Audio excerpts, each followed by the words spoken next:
How long have you been in the Cub Scouts? Probably like 30 years. What is your most favorite part of being a Cub Scout? Well, what I love most is camping, go on field trips, build a pilot derby. You get to make a tent with your dad, make new friends. You get to get out and embrace nature. Do you want to be in the Cub Scouts? Yes. Yes. There are other girls and they see the Cub Scouts doing things and they're like, I wish I could do that. Do you think that there are things that boys can do that girls can't do? No. No. No. No. Not really. People think, oh, girls don't want to do that. But actually, it's really fun for some girls. You get to go to parks, you get to ride your bike, you get to pet a bug. Do you like petting bugs? Not really, but it was new to pet one. Boys, they can climb a tree, so why can't girls climb trees? I think girls are gonna enjoy being in the Cub Scouts because I think it's fun for everybody, not just boys. Welcome to the Cub.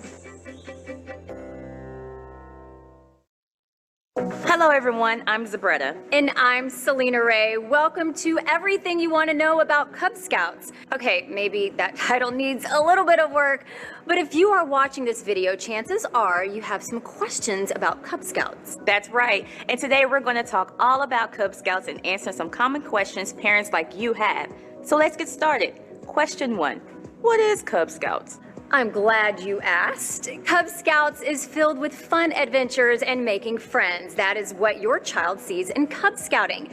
For you as a parent, Cub Scouting aims to build citizenship, character, personal fitness, and prepares them to be future leaders in our communities.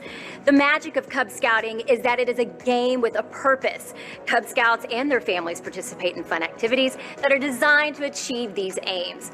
What may seem like a simple activity may in fact be a method used to teach your child about science or the environment. All of these things make Cub Scouting fun for the family while making awesome memories that will last a lifetime. Question 2, who is Cub Scouts for? Cub Scouting is for boys and girls in the kindergarten through 5th grade. You and your child will be welcomed into a small group of other families who have children in the same grade to form what is called a den. Your den will be the focus of activities, get-togethers, and celebrations. All the different grades in the community form what is called a pack. Question 3, what about meetings and activities? Well, depending on where you live, each den and pack schedule will be slightly different. Generally, dens tend to meet twice a month where your scout will make new friends, play purposeful games, and learn new things. Then all the dens in the pack come together, usually once a month, for larger pack activities and events. Cub Scouts participate in tons of different activities, including games, projects, skits, songs, outdoor activities, trips, and service projects. Besides being fun, these activities offer opportunities for growth, achievement, and family involvement. Question 4 is about adventures. Once you join Cub Scouting, your child will start on a journey of fun adventures. In fact, adventures is what we call the different activities your child will do. Adventures in Cub Scouting are grade specific with content designed to be age appropriate. Adventures range from cooking, science, and of course, the outdoors. Many Cub Scout families also enjoy camping, but don't worry, you don't have to be a survivalist. Remember those small groups of other family members from the same grade level called dens? Well, each grade level is working towards earning a special patch. This patch is called a rank, and each grade level has a different rank they work towards. Kindergartners work towards earning the lion rank, first graders towards the tiger rank. Second graders work towards wolf, third graders work towards bear, fourth graders work towards weebelows, and we know that's a funny word. And lastly, fifth graders work towards arrow of light. Yeah, and to earn their rank, your child will simply complete adventures with their den, and no worries if you miss a meeting, because as a parent, you can do most anything that may have been done in a den meeting at home. Okay, our last question is about cost. How much does it cost to be a Cub Scout? Like most youth activities, there are initial startup costs you can expect. This includes a registration fee, one-time joining fee, pack dues, along with the Cub Scout uniform and your child's handbook. Now, we know you might have some more questions, so to discover more about Cub Scouting, go to scouting.org/program/Cub-Scouts. There you will learn more about the program and see the resources to get you started.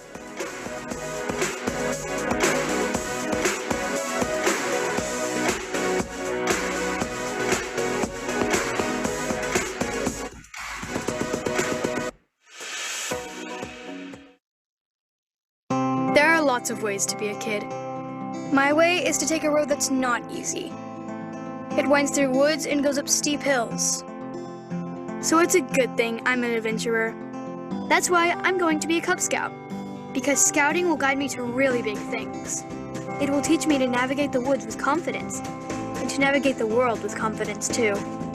The scouting road will start with my very best right now self, and will lead me to my very best future self. Scouting will show me a kid who is brave, trustworthy, loyal, and kind. A kid who is always prepared.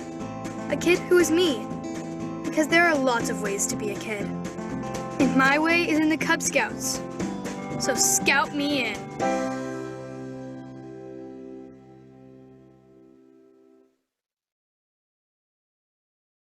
Oh, hello there. My name is Dax, and I'm a Cub Scout. I'm here to talk to you today about becoming a Cub Scout, like me. Cub Scouts get badges for doing fun activities. We make friends. Scouts go camping, climbing, fishing, and swimming together. We have fun. We play sports, go to parades. Scouts also help people and become the best versions of themselves. Visit beascout.org to find a pack near you.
Hello everyone, I'm Orlando and welcome to everything you want to know about Scouts BSA. Okay, maybe that title needs some work, but if you're watching this video, chances are you have some questions about Scouts. Today, we're going to talk all about Scouts and answer some common questions parents like you have. Let's get started. Question 1. What is Scouts BSA and what do they do? I'm glad you asked. Scouting is filled with fun adventures and making friends. That is what we get to do as Scouts. For all you parents watching, Scouting builds citizenship, character, personal fitness, and prepares us to be future leaders in our communities. We earn merit badges for almost anything you can imagine. Camping, chemistry, kayaking, and crime prevention are just a few. Scouts progress through the ranks from Scout to Tenderfoot, Second Class, First Class, Star, Life, and if we work hard enough, we can even advance all the way to the iconic rank of Eagle Scout. Question 2. Why should I choose Scouting over other activities? Scouts BSA is what we call a youth-led program. That means Scouts are in charge, and that responsibility helps them develop confidence, character, leadership, and more. Question 3. Who is Scouting for? Scouting is for boys and girls ages 11 through 17. You will be welcomed into a small group of Scouts the same age to form what we call a troop. Your troop will be the focus of activities, get-togethers, and celebrations. Question 4. What about meetings and activities? Depending on where you live, each troop schedule will be slightly different. Generally, troops tend to meet weekly, where your scout will make new friends, play purposeful games, and learn new things. Question 5 is about adventures. Once you join, you'll start on a journey of fun adventures.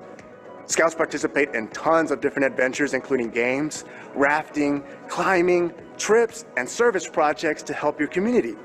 Besides being fun, these activities offer opportunities for growth, achievement, and family involvement. Okay, I said this was 5 questions, but I know you probably have one more. So here's a bonus question. How much does it cost to be a scout? Like most youth activities, there are initial startup costs you can expect. This includes a registration fee and local dues, along with the scout uniform and your handbook. And I know you may have more questions than that. So head on over to scouting.org/programs/scouts-BSA to learn more and check out some resources to get you started.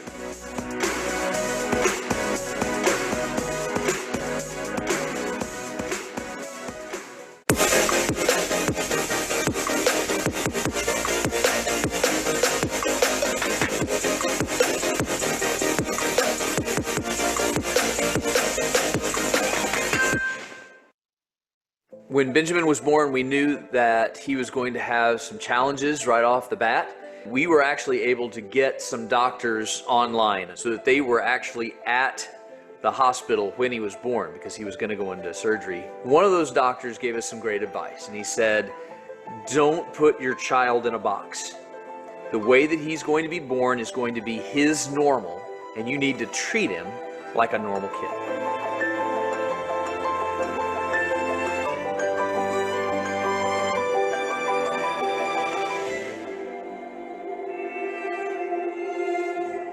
Biggest challenges that Benjamin has is that he was born with spina bifida, and as he continued to develop and grow, one of our biggest prayers for him was that he would find a group of people that would be there to support him, help him to just develop into a great kid and a great adult in a fun environment where he could be treated like any other kid and have fun at the same time. One of the biggest gifts that we can give our son is the gift of independence. And scouting has provided that platform to where he gets to learn, develop, and grow the skills he needs and to prove to himself that he can indeed be not only independent, but also flourish. My son earning that distinction of being an Eagle Scout is opening up tons of doors. He's gotten congratulatory letters and notes from countless people already, and more continue to flood in. It's given him a wealth of self-confidence, and he feels that this really does give him that check mark of having something of major significance as part of him, and that's a huge thing. Ben, you're going to be challenged in your life, and quite honestly, I don't want you to have one that you slide through and end up wherever you want because it was easy. But what I can tell you is what you've achieved as a young man stands as a measure of a bar that was raised well above your fighting weight, young man, that you have accepted the challenge and you have done well. This is what you have been taught, and that is why we are pleased today to say, congratulations, America's newest Eagle Scout.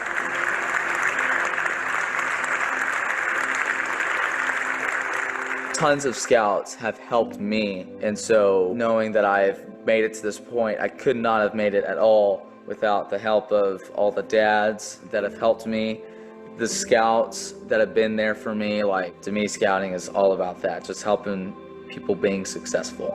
My name is Benjamin Wagoner, and I am Eagle Scout number 527 in Troop 890.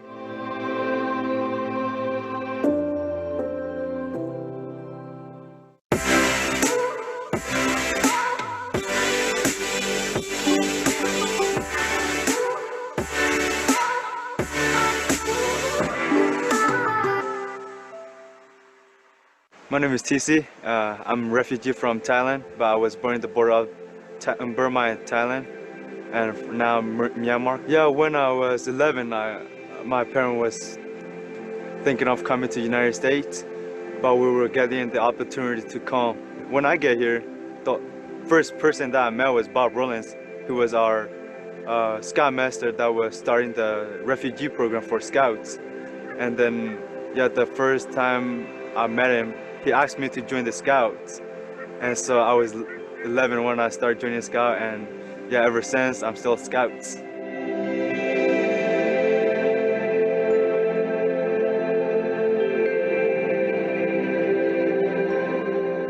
I started learning English from Scouts. It took me a couple of weeks, but you know, the leader was helping us out how to communicate. But all I understand was like, how are you? Yes or no? Those kind of things. When I came, you know, I have a best friend here that we started school together, Scout together, and then his family moved to a different state. And his life was changed when there was no Scout in different state. He started going to gang, possession of drug, driving under influence of alcohol. First he was just in juvie, and then jail, and now he's in prison. I feel like I was still lucky because I was here, there were Scouts, there's leaders that support and helping and lending a hand if we need help. So that is one thing that has changed a lot of my life, because when I see myself to my friend, if my family moved to a different state, I feel like the same thing will happen to me when I was young. Because of Scout, I was able to do what I do, what I like. And even now, you know, the Scout helping me learn different skill, leadership. Right now, I'm assistant Scoutmaster for the Young Scouts. You know, Scouting helped so many guys in our group, especially. Some of the Scouts did not speak English when they come and became Scouts. Now they were able to help their family, provide food for their family. One thing that is a Scout helping us is like for us to grow in school. Some of us was able to get higher education. Some of us goes to college. Some of us go to university, and some of us was able to do, you know, many of the work related, being as a supervisor, manager, and other things that that Scout taught us. When there is opportunity to come to join Scout, don't hesitate to join, because that Scout will change your life. I guarantee that.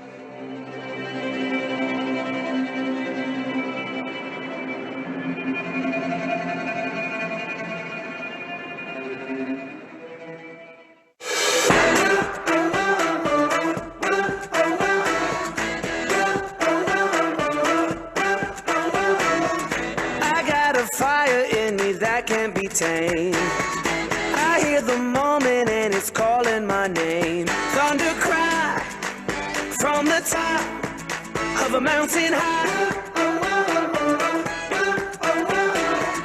There's nothing stopping me, I'm making my way. I'm gonna rise above, that's how I was made. Take me up to the top of a mountain high.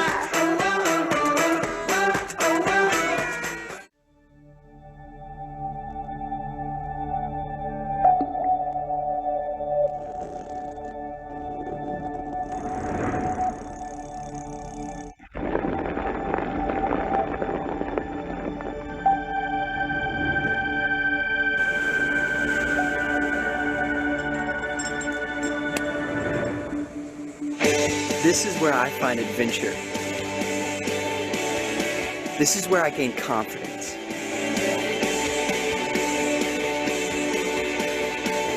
This is where I laugh. This is where I hang out.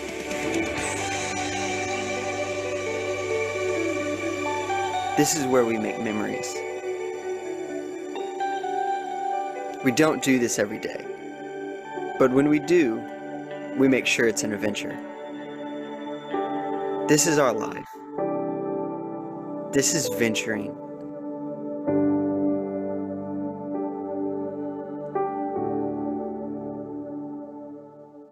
My name is Maddie, and I'm from Houston, Texas. I'm from ship 993.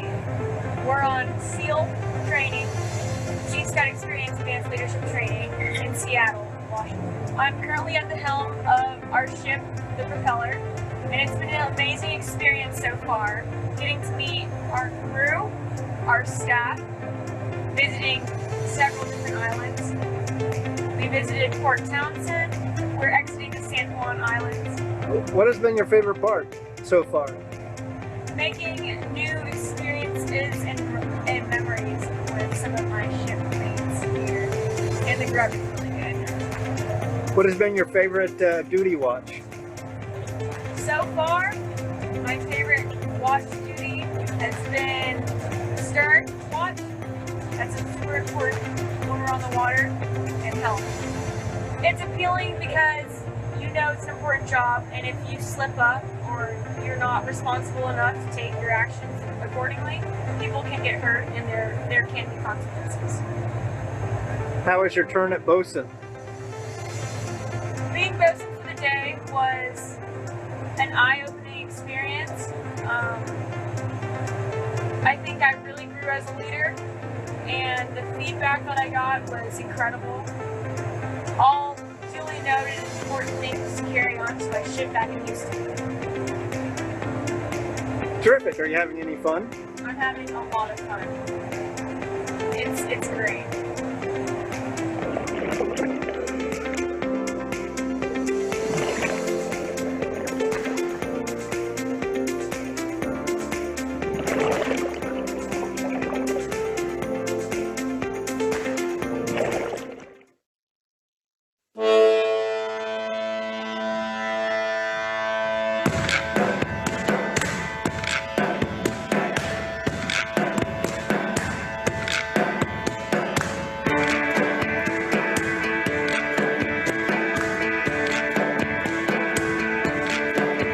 Now the road is long and that's where I belong. It's the road less traveled. I will find my way, whatever come what may, till I have my day in the sun. We get to do all these cool opportunities, like we get to go hiking, we get to like go out and do all these like extreme adventure kind of things that a lot of people don't expect girls to be interested in. What I like about Boy Scouts is being outside and being able to like get away from the city. Now there's trouble ahead, but I wouldn't change a thing. Trouble aside, my strife. There are words unsaid, never rhymed or read. Fare thee well on the road of life. I understood that when I go to this program, I'd be having fun, I'd be going outdoors, I'd be seeing different people from all around the country. You really get to experience something that you never ever would get to experience anywhere else. I really like activities like biking, camping, kayaking. I love scouting because you always get to go outdoors, go camping, and have a lot of fun with your friends and family. It's just an amazing experience. It's been really fun. Now there's trouble ahead, but I wouldn't change a thing. Trouble aside, my strife. There are words unsaid, never rhymed or read. Fare thee well on the road of life. Fare thee well, Godspeed and goodbye.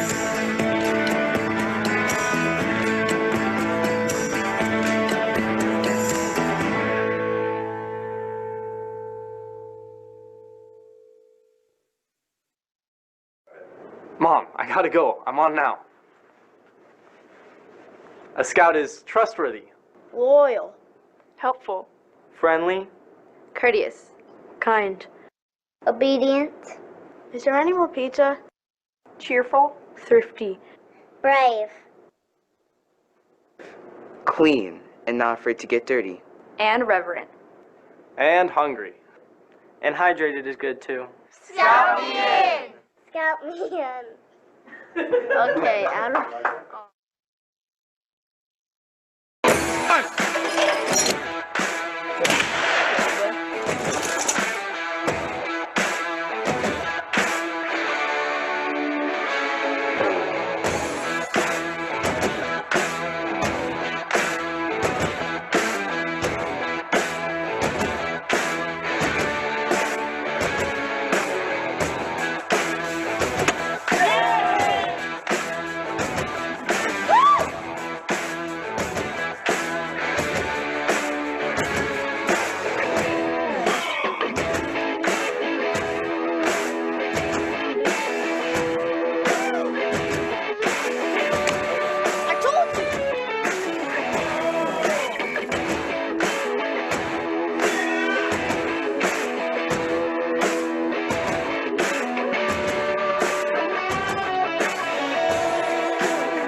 Scouting opens up a lot of opportunities. I mean, you can do scouting anywhere, in a small town or in a big city like New York. We are teaching young people how to become better adults. And I think those better adults who have a scouting experience can come back and be great scout leaders. I'm extremely thankful for scouting, for igniting a passion in me for the outdoors and just exposing me to things that I didn't even know I love to do, that I do all the time now. I first got started in scouting in a co-adventuring crew, and really quickly I began to see the impact that scouting had on kids. When I see the scouts come in for the first time, a lot of them are new to the country, so it gives us an opportunity to show them what scouting has to offer. More importantly, their role as citizens here in the United States through leadership. Our trip's pretty diverse, and so it's really fun to see scouts who, their families don't have a history of camping or being outdoors, and they're new to the scouting program. It built a lot of my character and who I am today, who's really good into servant leadership and serving community service to our communities. One of the great things about scouting is just that it's a safe place to fail. One of the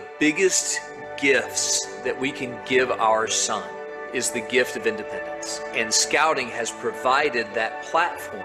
My prayer is that when he is older, he'll say, "Thank you, Mother, for putting me in scouting."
Right now, life has us keeping our distance, but there's never been a more important time to come together. Our culture is one of perseverance and determination. Our foundation is that of always being prepared.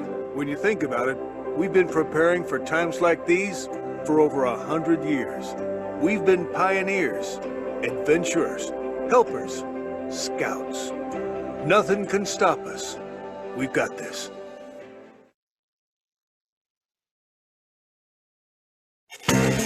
A gift to scouting gives the gift of learning. Thanks to scouting, I have a bright future. Thanks to you, I can get closer to the bullseye. Your gift helped me learn how to swim. Your gift helps us build great things. Let's test it out. Hey, it worked! Scouting brings families and communities together for service, learning, and adventure. Be part of the community. Please support your local Boy Scouts of America Council.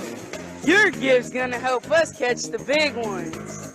I love scouting because you always get to go outdoors, go camping, and have a lot of fun with your friends and family.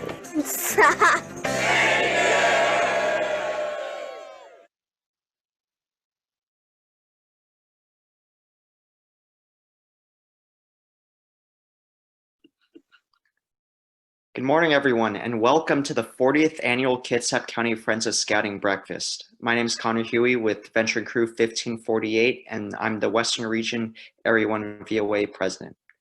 Please join me for the Pledge of Allegiance. Pledge allegiance to the flag of the United States of America and to the republic for which it stands, one nation under God, indivisible, with liberty and justice for all. 2. I'd now like to introduce Gail Porter, Kitsap District Chaplain, to provide us with the invocation. Thanks, Connor. Please bow your heads while I pray. Lord God, who created every galaxy in the universe, and yet who also knows every thought and every experience of each one who lives on earth, I ask your blessing on all who are part of the Kitsap District, of the Chief Seattle Council, of the Boy Scouts of America. As we celebrate the accomplishments of outstanding Scouters this year and listen to the encouragement of a former Scout and a current Eagle Scout dad, waken our hearts to the positive and even life-saving impact and influence that Scouting has had for generations. Let each of us here take part in the influence it will have for generations to come.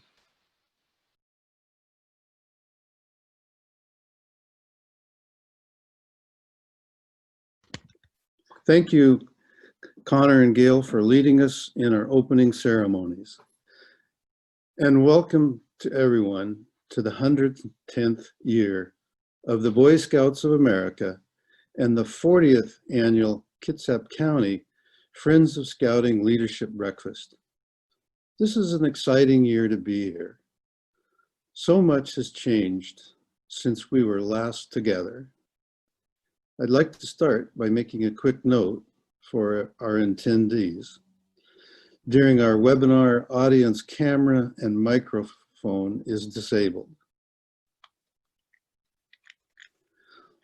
I am Ron Templeton. I'm an Eagle Scout. I began scouting as a Cub Scout in Colorado until we moved to Silverdale, where I joined the Silverdale Scout Troop in 1966. Scouting did a lot for me. It taught me leadership, high ethical standards, teamwork, perseverance, self-help, and the help of others in need.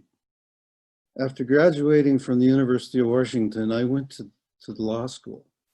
It was hard, but the perseverance I learned from scouting led me to be the graduate of the year. Your presence at this early hour shows us that you are a friend of the scouting program, and we're excited to have you as our guest. I'd like to start by recognizing all the people that helped make this breakfast happen. The steering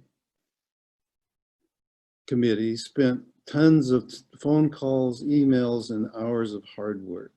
The committee members are Tom Long, Jim Ulrich, Jeremy Schumacher, John Hanson, Brian Harryford, Patty Lint, Mike Huey, Steve Rice, and I thank those who made this event possible, our gracious sponsors who have made today's event possible. Spiro's Pizza and Pasta, Kitsap Credit Union, Kitsap Bank, Knox Cellars Bees, Liberty Bay Bank, Kitsap Community Foundation, USS Turner Joy, Rainer City Web Design, Ken Bagwell, Templeton, Horton, Weibel, and Broughton, CHI Franciscan. We'd also like to give special thanks to Kitsap Bank for their 45 years of continued generosity in recognizing all Eagle Scouts in Kitsap County. We have many of our elected officials, city council members, and or their representatives with us online today. If we were in person, we would ask you to please stand for a moment. Please know that we thank you for your support of scouting in Kitsap County and your recognition that scouting changes our community for the better. Your presence here today shows much scouting impacts in Kitsap County. This year marks 104 years since the first Boy Scout troop was chartered here in Kitsap County. Throughout this time, there have been tremendous changes and challenges to the Scouting program, but the impact has always remained.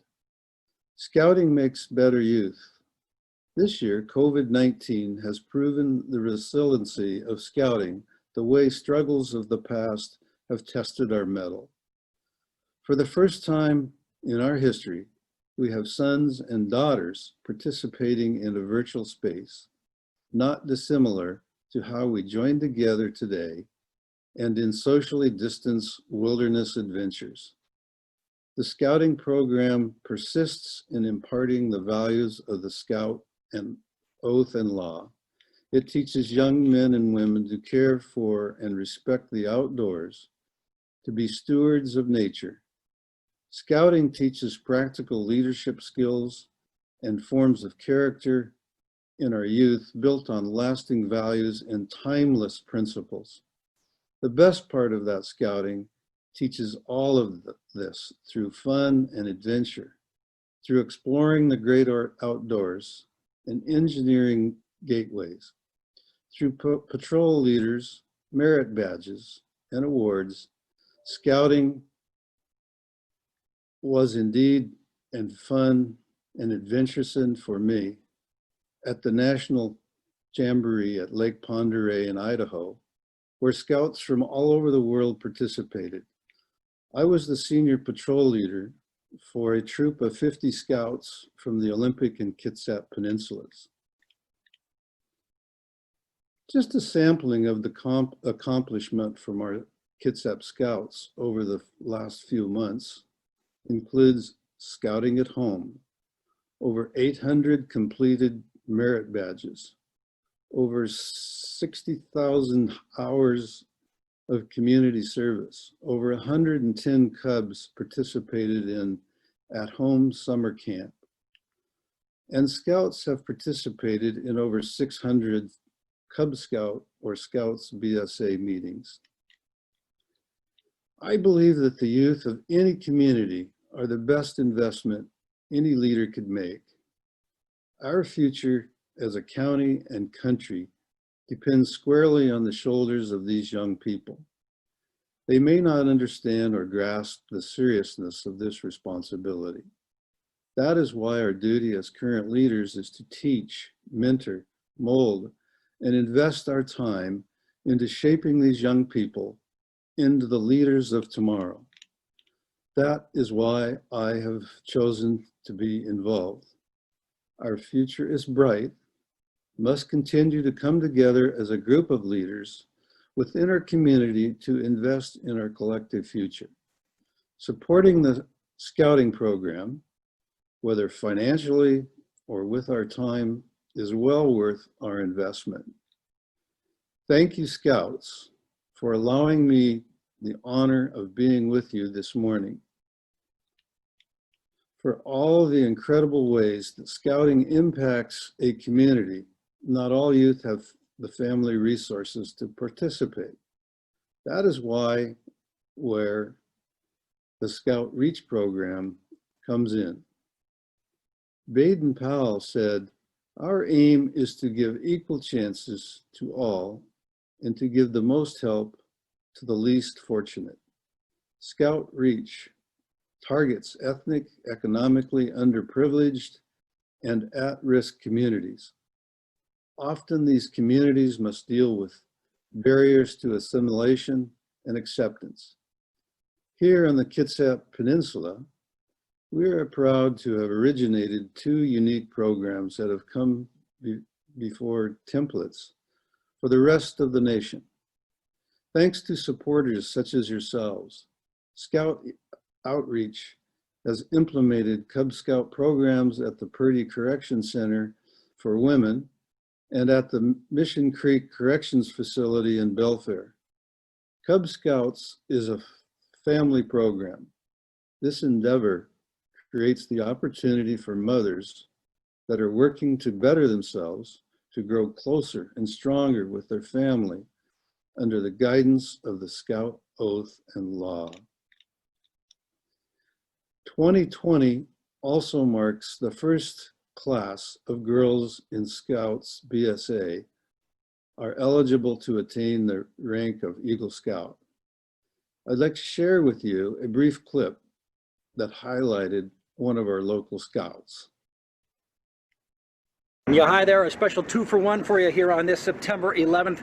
I made the trek to Bremerton to meet and honor an inspiring young female who is breaking barriers, and she's doing so in honor of her country and our veterans. Hi. I'm Sarah Ross, and we're sitting at VFW Post 239, where I completed my Eagle Scout project. So I'm a Life Scout, which is the last rank before Eagle. Females becoming Eagle Scouts in 2021 will be a very big deal. It'll be the first time ever. Boy Scouts of America program, now Scouts BSA, has been around for over 100 years. So it's had a very long history, which didn't include girls until about 1.5 years ago. A real trailblazer, you know, whether that was her intent or not, doing all of this with meeting some sexism and opposition. I'm incredibly proud. Bremerton has a 9/11 Memorial Evergreen Park. They are 2 beams that are from the original Twin Towers. The VFW Post told me the changes that they wanted to make to their plaza had a flagpole and a monument that were sitting in the middle of a walkway, so it all kind of started with, we want to get those out of the middle of a walkway. My project, I started it in the end of May, and being able to do the physical work on an Eagle Scout project during phase 1 is just impossible. You need volunteers, you need people. But luckily my county transitioned into phase 2. I was really thankful for the people that signed up.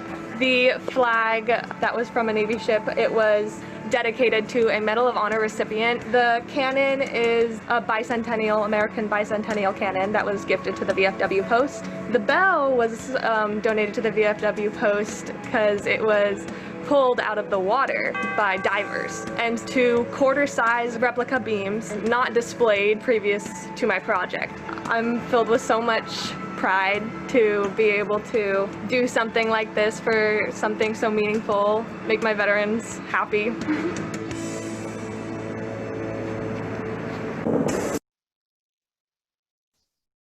Scouting is alive and well in our community, but it needs our continued support to remain the impactful program that it is. Scouting needs our support to continue to enable our young people to make moral and ethical choices today so they can become the business community and government leaders of tomorrow. Now is the time to recognize some other great leaders in our Scouting community. To do this, I'd like to introduce Jeremy Schumacher, District Chairman for the Kitsap District of the BSA.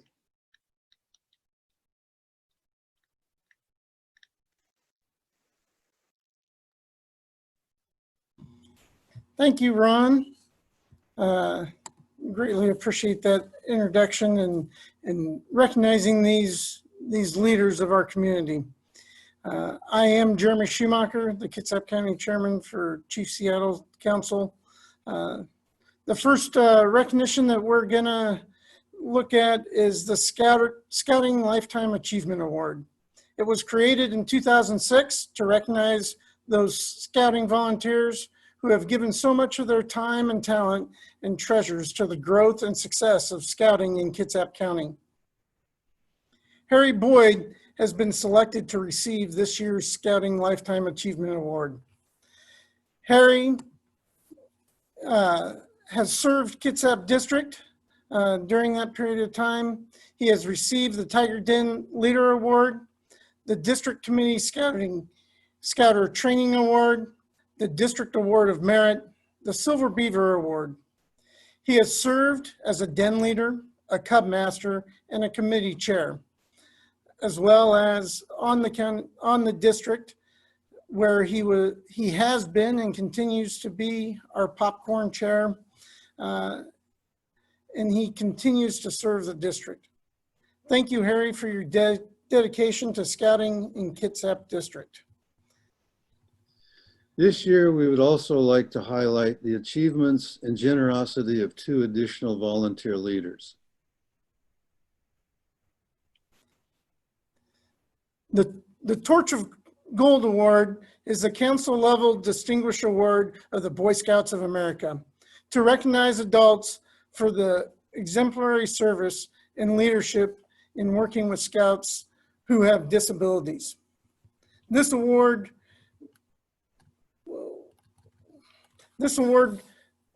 may be designated to only one individual per BSA council in a given year.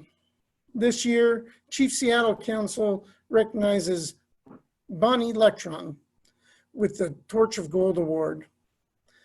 Bonnie has served as a local expert on adaptive methods of scouting for members of the Kitsap district. She has served several youth in her own pack, including her son. Bonnie has created a repository of adaptive equipment for lending to youth in the district to further their scouting experiences. In 2018, Bonnie started a wheelchair donation program, which converts youth appropriate size wheelchairs and mobility devices and adapts them for use in the county hiking trails, allowing for other youth with mobility concerns to have terrain appropriate traction. This mobility enables the youth to experience more of the wilderness around them. She continues to contribute to Kitsap County Trails Directory as an advocate for the mobility challenging youth to have access to challenging communal areas in our community. Congratulations, Bonnie. The third person I'd like to recognize is for the Silver Beaver Award. It was introduced in 1931 and is a council level distinguished service award for the Boy Scouts of America. Recipients of this award are registered scouters who have made an impact on the lives of youth service given at the council level. Chief Seattle Council and the Kitsap District are proud to recognize John Strong as the Silver Beaver Award recipient. John has been involved in scouting since 1970, first as a Cub Scout, then a Boy Scout, and later as an adult leader. In John's time in scouting, he has served as an assistant den leader, a pack trainer, a troop trainer, assistant scoutmaster, advancement chair, committee chair member, charter organization rep, district committee member, Order of the Arrow chapter advisor, and currently serves on the Kitsap district as our district commissioner. John is a vigil member in the Order of the Arrow and now is a Silver Beaver Award recipient. Congratulations, John. Thank you to all our award recipients.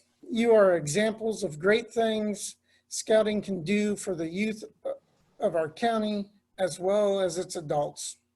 I'd also like to recognize the Kitsap District Director, Jeff Weiss, the director of this awesome event. Now, for the reason that we've all been invited to this breakfast. Thank you, Jeremy. I would now like to pass the mic over to Steve Rice. Hey, thank you, Ron. Good morning, everybody. You know, giving money is never easy except when it's for the right thing. And we've already heard all about it this morning, why scouting in Kitsap is a good thing. My name's Steve Rice. I'm an architect in Bremerton. I know many of you, but not all. I'm happy to be here this morning. I was a scout in Tacoma and out on the Key Peninsula where I grew up. I became an Eagle Scout, but I'm pretty convinced that that's not going to cause you to give generously this morning. But a good story might. I ran outings as an assistant scoutmaster for 8 years in Troop 1549 in East Bremerton. And I had a lot of help, and we did some really awesome hikes, backpacks, canoe trips. We did a kayak expedition, went on some climbs, and even a bike trip. Many of the boys did make Eagle, and many didn't. This short story is about Mike. Mike showed up and got noticed right away. Mike was loud. He was a little bit cocky. Mike was a real character, and we soon learned he had plenty of issues that he was carrying with him. I had my doubts about Mike, but Mike showed up and he participated. And with time, he kind of found a home at the troop, and Mike stuck with it. And he grew, and eventually he started leading. And with his natural charisma, he became a magnet for the younger boys. With some support, Mike advanced, and he did earn an Eagle rank. And when I look back, I kind of consider it kind of a miracle. But I realize it's not a miracle. Mike's story is a really common story in scouting. Mike lived the scouting experience, and along the way, he tested his limits, he stretched his boundaries, and he discovered a kind of confidence in himself. This past December, just before Christmas, I got a call from Mike. Mike was inviting my wife, Terry, and me to have dinner with him at his home in Renton. Mike had gone to college. We found out that Mike is a human resources professional at Microsoft. He married an attorney. They have 2 beautiful children, and they own their own home. And Mike told me that he is a product of the scouting experience. And he said the goodness that's come to him in his life is tied to what scouting provided here in Bremerton. That's why I give to scouting, and that's why I'm asking you to give to scouting. I invite you to join me now to invest in all the Mikes out there, or the Jasons, or the Brandons, or the Sophias, the Sarahs, the Annies, and the Mariahs, because they need and deserve our support. I ask that you pledge your support for at least one scout.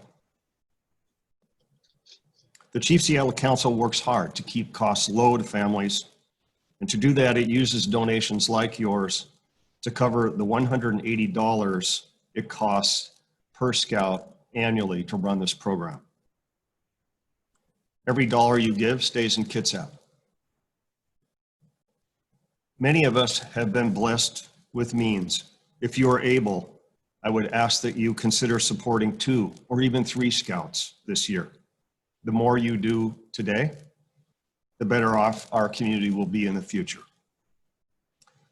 At this time, please take a moment to navigate on your computer. I know it's a little harder than it was at the conference center, or your phone. On the computer, you can go to kitsapbsa.org, as it shows on the top of the screen, or you can text the word Kitsap to 31996, and you'll be sent a link to help find your way. On the website, you'll see a button that says donate. It's easy. We're going to give you all a few minutes to head there and do this duty, and wait for you to return before we move on to the keynote speaker. If you have questions or you need a little bit of help, use the chat feature, and one of my teammates here on the show will help you. I want to thank you for listening to my story about Mike. I want to thank you for attending today, and I want to thank you in advance for everything you're going to do investing in scouting this year. Take care, everybody. Thank you.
Thank everyone for your generous support. And I thank Steve for the story that he told. That was quite the story, and it makes me want to donate more money than I have in the past. Our next, our speaker this day is Dr. William Reeder. I want to read about his background. Dr. Reeder is a training and leader development consultant living in the Pacific Northwest. He spends parts of each year in the education of NATO Special Operations Forces in various European locations. He is a retired colonel and a 30-year Army veteran with 2 tours of duty in Vietnam as an Army aviator. He has in excess of 3,000 hours of flight time, including more than 1,000 hours in combat. During his second combat tour, he was shot down and captured by the communist North Vietnamese. He spent nearly a year as a prisoner of war. He recently wrote a book on that experience called Through the Valley: My Captivity in Vietnam, published by the Naval Institute Press. His military awards and decorations include the Silver Star for Gallantry, the Valorous Unit Award, 2 Distinguished Flying Crosses for heroism, and 3 Bronze Star medals. He has 3 Purple Hearts for wounds received in action, the POW medal, Vietnamese Cross of Gallantry with Bronze Star, and numerous air medals, one with V, Device for Valor. In 1977, he was named Army Aviator of the Year and was inducted into the U.S. Army Aviation Hall of Fame in 2014. His book received 2016 Distinguished Writing Award from the U.S. Army Historical Foundation, and the Naval Institute named him their Author of the Year in 2017. Dr. Reeder is married to the former Melanie Linker of Westminster, Maryland, who is a retired Army colonel and works as the Director of Manpower in N1 at the U.S. Navy Northwest Region, headquartered at Bangor Submarine Base. They have 4 children and 1 grandchild. Please welcome Colonel Bill Reeder. Thank you, Ron. I am Bill Reeder. I was a prisoner of war in Vietnam.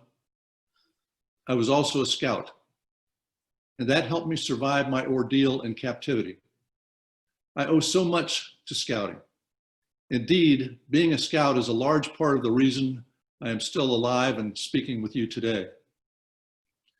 I grew up in the streets of Los Angeles, a kid from a broken home with plenty of problems. Boy Scouts introduced values into my life that I never forgot. It also taught me a love of the out of doors and gave me skills and confidence in being in the wilderness. It was when I learned to camp, hike, and backpack. I remember one 65-mile hike we took over a period of 5 days through the Angeles National Forest on the Silver Moccasin Trail. I was only 13 years old.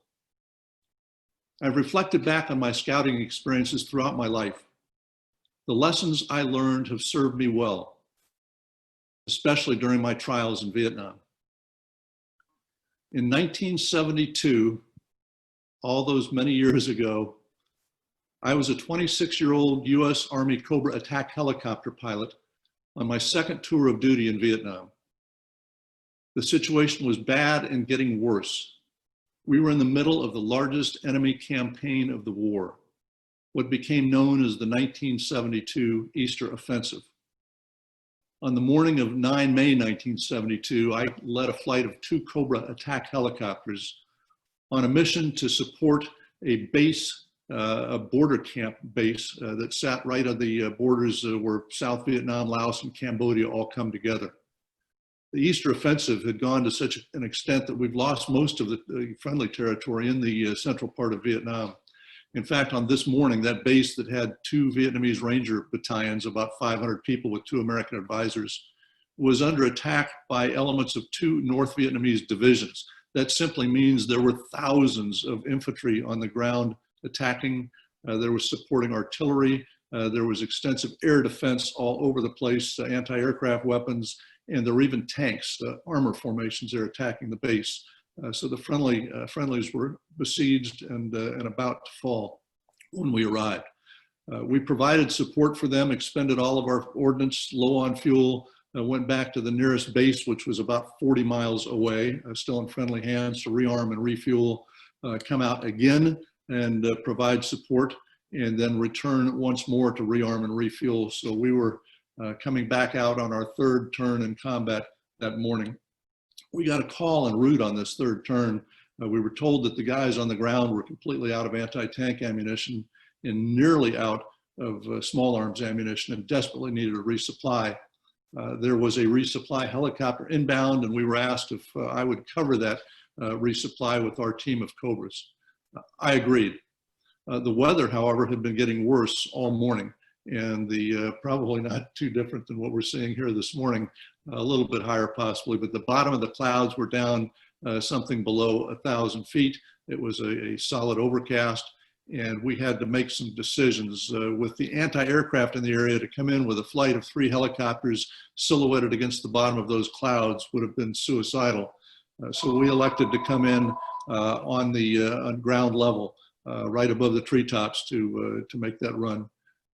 As we came towards the camp, we started taking intense enemy anti-aircraft fire.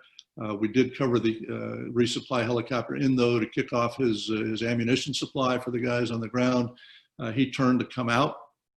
As he turned, we had to go into a large arcing turn to cover him. I will say that he made it in and out. He took some hits, but the mission was successful. The ammo got dropped off, and the guys on the ground were able to resist the enemy attack and survive with a great deal of air support. We, however, were not quite so lucky. I was in the lead Cobra. About halfway through my turn, I started taking fire and hits from multiple anti-aircraft positions. They knocked out the tail rotor, which in a helicopter is what keeps it flying straight. They knocked out the tail rotor. They put rounds through the engine and the fuel cell. They knocked out the engine. So I was shot down. We were coming out of the sky, turning, spinning and burning.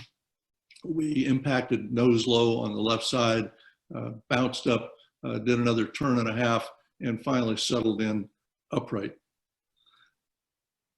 We were somehow able to get out of the aircraft. I called to my front seat. Now, Cobra attack helicopter is a 2-person aircraft. There's a pilot in command in the back. That was me. There's a co-pilot gunner in the front seat. That was my front seater, Tim Connery. I called to him to get out of it. Let's get out of this thing. It was burning, indeed exploding. We somehow managed to get out, him out the left side, me out the right side. On my way out, I got hung up in some straps, cord, something.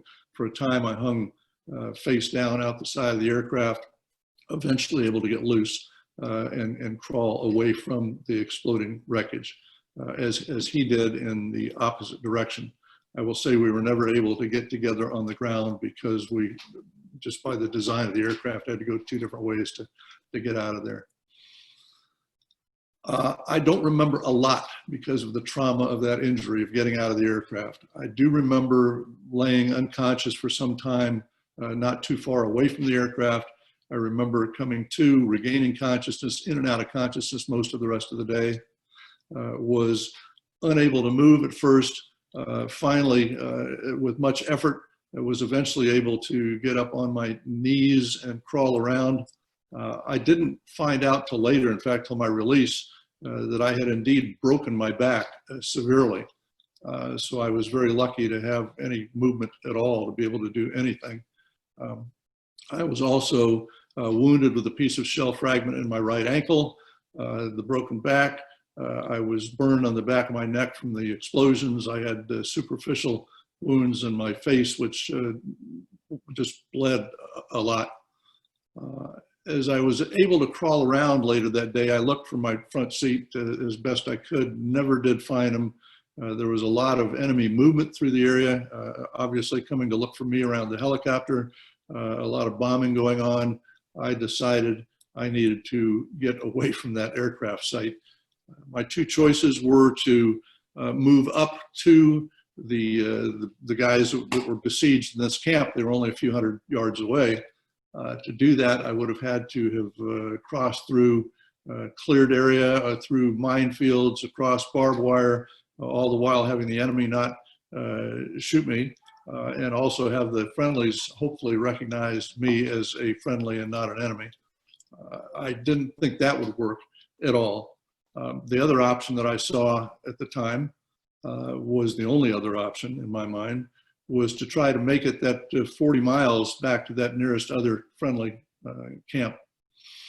So that was my plan, and I headed out. I was able, by the time it was getting into darkness, to get up off of my crawling position and stumble along on my feet. I knew it was going to be a tough journey, but I figured that I could do it. I thought it might take me up to a couple of weeks, but that I could cover that distance at 40 miles and get to that camp. And a lot of that attitude came from scouting and the things that I did as a scout. And I was thinking back on that 65-mile hike that I took, and I would think back on that several other times too. But again, no doubt I could make it that 40 miles. I set out. I made it through the first day. I made it through the second day. I made it through the third day.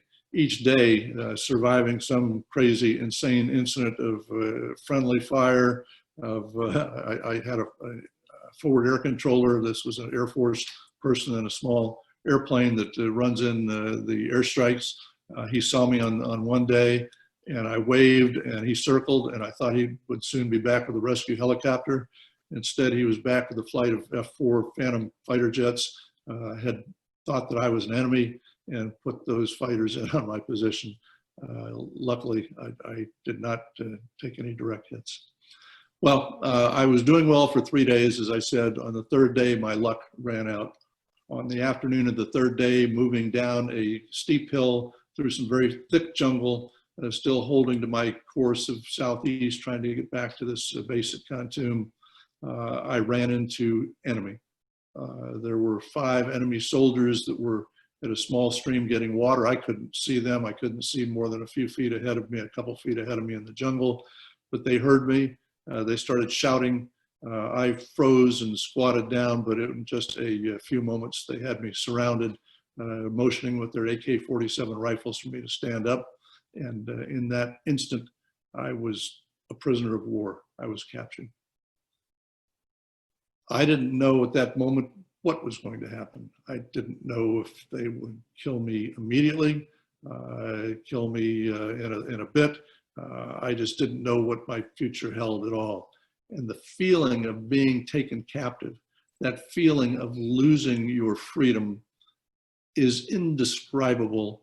And the only thing that I can liken it to, if you can imagine where you just had extreme butterflies in your stomach for whatever reason, just feeling that the bottom fell out of your stomach. If you can multiply that about 100 times over, that's the feeling of losing your freedom. Even though I was in dire straits, I had gone for 3 days because of my broken back, no control of my bowels or bladder. I had 3 days unshaven beard. I had blood and mud smeared all over my face. I had leeches on my body. And then the wounds that I described previously, I was a mess. But these guys moved me a distance where I was up the side of another hill. And we ended up coming into an encampment where they had their own base in the jungle that they'd been using to launch these attacks during the offensive. So unbeknownst to me, as I got away from this place where I was shot down, trying to move towards the only friendly town in the area, 40 miles away, I had stumbled directly into one of their major staging areas for this attack, and I was now a prisoner. I suffered through days of interrogation and torture at that site, tied up to a tree, and then eventually moved in the tree and had ropes tied to my arms. And during the interrogation sessions would have the ropes pulled ever tighter and tighter until eventually my arms dislocated at the shoulders as my elbows were pulled so tight that they touched in the back. After 3 days of that kind of treatment, I was given a small rice sack with some ropes on it that served as my rucksack. I put a rice ration was put in that. That was my rice that I would have to eat. And I was set off with 2 North Vietnamese guards to trek through the jungle for 3 days in my terrible, terrible condition. I made it on this journey. They had given me my boots back with no laces and no socks, so that was horrible on my feet. They were a mess. I was taken to a prison camp that was across the border inside of northern Cambodia, a sanctuary for the North Vietnamese. I was placed in cages with my feet in wooden stocks. They had these logs cut into stocks down the center of the cages, so my feet were in the stocks. I was in the cage, and that was how I was kept in that camp in the jungles of northern Cambodia. There were a lot of prisoners in that camp. They were all South Vietnamese who were captured during the offensive. There was one other American, Wayne Finch, who was there with me. A lot of people died in those camps, and I was losing a lot of weight, and my wounds were becoming infected, and I was in very bad shape. Finally, on the 2nd of July, 1972, they pulled me out of my cage, and I found myself standing in a group of South Vietnamese in the center of the camp, South Vietnamese prisoners. They were all officers. The other American was there as well, Wayne Finch and I. So we formed a group of, I think there were 25 South Vietnamese, myself and Wayne, a group of 27. We got a little speech from the camp authorities that one of the South Vietnamese officers translated for me, that we were going to be marched to a new camp, that the new camp could be as many as 11 days away at another location in the jungle, and that we should try very hard to make it. As I said, one of the South Vietnamese translated this for us. And we set out that day, July 2nd, on this march. As soon as we started walking through the jungle, I was wondering how in the world was I ever going to make it for 11 days through the jungle. I could barely walk. My ankle wound had become so infected that my leg was swollen badly. I won't go into all the details of how gross it was this early in the day, but it was not good. Somehow I made it through that first day, and I didn't know how. And I struggled through the second day, and then the next day, and the next day. Well, that journey turned out to be not an 11-day march through the jungles to a new camp somewhere in Cambodia or even up into Laos or back into Vietnam. That trip turned out to be an over 3-month forced march up the Ho Chi Minh Trail, all the way through southern Laos and then back into North Vietnam, and then up North Vietnam, all the way to the capital city of Hanoi. It was a tough trip. Along the way, 6 of the South Vietnamese officers either died, they were either dropped out and were executed, or died of disease along the way. The other American, Wayne Finch, got just a couple weeks south of Hanoi, but he couldn't make it anymore. He suffered malaria and other disease, and he died in a camp just a couple weeks south of Hanoi. Well, I made it to Hanoi. I made it all the way. I damn near died about a half a dozen times. Others helped me, or I wouldn't have survived. I did reflect back on my silver moccasin hike a number of times. In fact, in my mind, I created something I called the California Riding and Hiking Trail. And I would, in my mind, imagine I was having a leisurely hike through the afternoon, when in fact I was struggling to take the next step up the Ho Chi Minh Trail. But such fantasies served me well. Once in Hanoi, I was placed in formal prison camps with other Americans. I really gained strength from being with others. The first camp I was in was known as Plantation Gardens, but we were moved during the Christmas bombing of 1972 to another camp right in the center of Hanoi, known as the Hanoi Hilton. I stayed there in the Hilton for the rest of the war. Once I got to Hanoi, I knew that the worst of my trials and tribulations were behind me. And once in Hanoi, I knew that I would survive, and I just had to get out that remaining time in prison camp waiting for the war to come to an end, which it did. And I finally came home on the 27th of March, 1973. Now, having been a scout helped me a lot during that experience. So I believe in Scouts BSA. In fact, my son Chad is an Eagle Scout and was a member of Troop 1539 in Silverdale. Scouting developed his citizenship and his leadership. He went on to get a full ride ROTC scholarship at Gonzaga University, served 4 years as an Army officer, and is now a fast rising manager with Amazon. I believe in what Scouting offers our youth, and I know the gift it gave me, my life.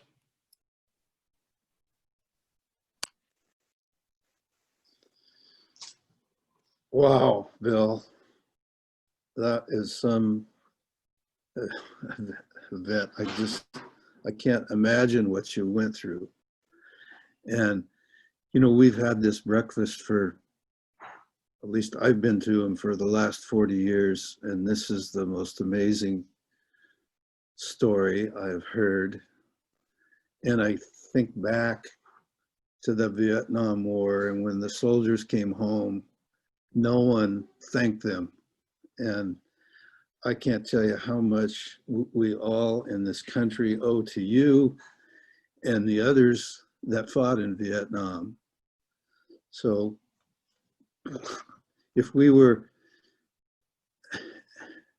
doing this on the Zoom, we'd all stand up and give you a an ovation that would last for a long time. So thank you for what you've done. It's so appreciated. And best wishes to you and your son. For the rest of you, I thank all of you for joining today. We look forward to seeing all of you in person again next year. Thank you again for your tremendous support of youth in our community, and have a great day. Take care.